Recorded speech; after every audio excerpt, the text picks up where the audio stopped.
আইপিএলে আবার জিতল বেঙ্গালুরু। রবিবার ঘরের মাঠে আহমেদাবাদে তারা হারিয়ে দিল গুজরাট টাইটেন্সকে।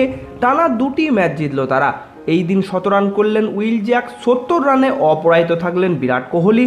আগে ব্যাট করে ২০০ রান তুলেছিল গুজরাট, জবাবে ২৪ বল বাকি থাকতেই ৯ উইকেটে জিতে যায় বেঙ্গালুরু। ঠিক তেমনই রাতের ম্যাচে সানরাইজার্স হায়দ্রাবাদকে ৭৮ রানে হারিয়ে দিল সিএসকে।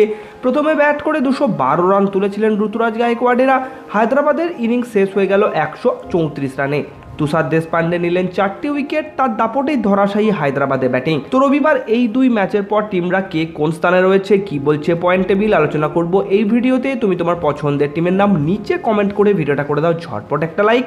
ক্রিকেট ও আইপিএল সংক্রান্ত সমস্ত আপডেট বাংলায় পেতে চ্যানেলটিকে করে রাখো সাবস্ক্রাইব। টসে জিতে চেন্নাইকে ব্যাট করতে পাঠিয়েছিলেন হায়দ্রাবাদে অধিনায়ক প্যাট কামিন্স। তাতে কোনো অসুবিধা হয়নি চেন্নাইয়ের। ঘরের মাঠে ২১২ রান তুলল ঋতুরাজ গায়কোয়াড়ের দল। ঋতুরাজ ধারাবাহিকভাবে রান করেছেন, সামনে টি-20 বিশ্বকাপ, সেই দলে জায়গা করে নিতে পারেন তিনি। ঋতুরাজ কিন্তু আউট হওয়ার পরেই চেন্নাইয়ের সমর্থকরা চিৎকার শুরু করেন মহেন্দ্র সিং ধোনি নামছেন যে।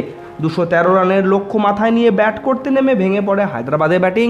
তুষার দেশপান্ডে শুরুতেই আউট করেন ট্র্যাভিস হেডকে, পরের বলে তুলে নেন অনমলপ্রীত সিং এর উইকেট। হায়দ্রাবাদের মিডিল অর্ডারকে ভাঙেন মাহিসা পাতিরানা এবং রবীন্দ্র জাদেজারা।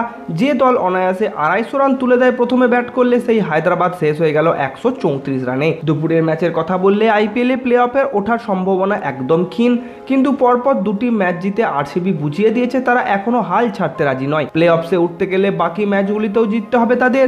হায়দ্রাবাদ এবং গুজরাটের মতো দুই শক্ত প্রতিপক্ষকে হারিয়ে লড়াইয়ে ভালোভাবে রয়েছে কোহলির দল। ২০১ রান তারা করতে নেমে শুরু থেকেই আগ্রাসী ক্রিকেট খেলতে থাকেন ফ্যাফ ডু প্লেসি, তবে বেশিক্ষণ চালিয়ে যেতে পারেননি তিনি। চতুর্থ ওভারে সাই কিশোর ফিরিয়ে দেন তাকে।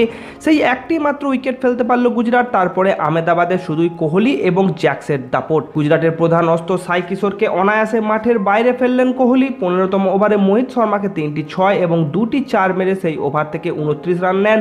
পরের ওভারে রশিদকে দেন ২৯ রান, তাকে সেই ওভারে ৪টি ৬ এবং একটি ৪ মারেন জ্যাক্স। শেষ বলে ৬ মেরে নিজের ১০০ রান পূরণ করেছেন তিনি। তাহলে আইপিএলের ৪৬তম ম্যাচের পর পয়েন্ট টেবিলের সব থেকে নিচে আছে আরসিবি। ১০টি ম্যাচ খেলে ৩টি জয় ৭টি হারের পর আরসিবির পয়েন্ট ৬, নেট রান রেট -0.415। প্লে অফসে যেতে গেলে আরসিবিকে বাকি 4টি ম্যাচের 4টি জিততে হবে, তাতেও কিন্তু সর্বোচ্চ 14 পয়েন্ট হবে। বাকি টিমদের অপেক্ষায় বসে থাকতে হবে। হার্দিক পান্ডিয়া মুম্বাই ইন্ডিয়ান্স আছে ৯ নম্বর স্থানে। মুম্বাইয়ের পয়েন্ট ৬, নেট রান রেট -0.261। মুম্বাইকে তাদের বাকি 5টি ম্যাচের 5টি জিততে হবে। পয়েন্ট টেবিলের ৮ নম্বর স্থানে আছে শিখর ধাওয়ানের পাঞ্জাব কিংস। ৯টি ম্যাচ খেলে 3টি জয় 6টি হারের পর পাঞ্জাবের পয়েন্ট ৬, নেট রান রেট -0.178। পাঞ্জাবকে তাদের বাকি 5টি ম্যাচের 5টি জিততে হবে এবং অন্য টিমদের হারার অপেক্ষায় থাকতে হবে। পয়েন্ট টেবিলের 7 নম্বর স্থানে আছে গুজরাট টাইটেন্সের টিম। 10টি ম্যাচের মধ্যে 4টি জিতে পয়েন্ট ৮, নেট রান রেট -1.113। গুজরাটকে প্লে অফ খেলতে হলে 4টি ম্যাচের 4টি জিততে হবে। 6 নম্বর স্থানে আছে দিল্লির টিম। 10টি ম্যাচ খেলে 5টি জিতে পয়েন্ট 10, নেট রান রেট -0.276। দিল্লিকে বাকি 4টি ম্যাচের 3টি জিততে হবে।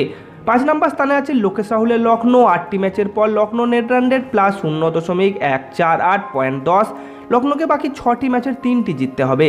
4 নম্বর স্থানে আছে হায়দ্রাবাদ। 9টি ম্যাচের 5টি জিতে অরেঞ্জ আর্মির point 10, net run rate +0.075। Semifinal প্রায় কনফার্ম, তবে অফিসিয়ালি যেতে হলে 5টি ম্যাচের 3টি জিততে হবে। এই মুহূর্তে 3 নম্বর স্থানে আছে সিএসকে। 9টি ম্যাচের 5টি জিতে পয়েন্ট 10, নেট রান রেট +0.810।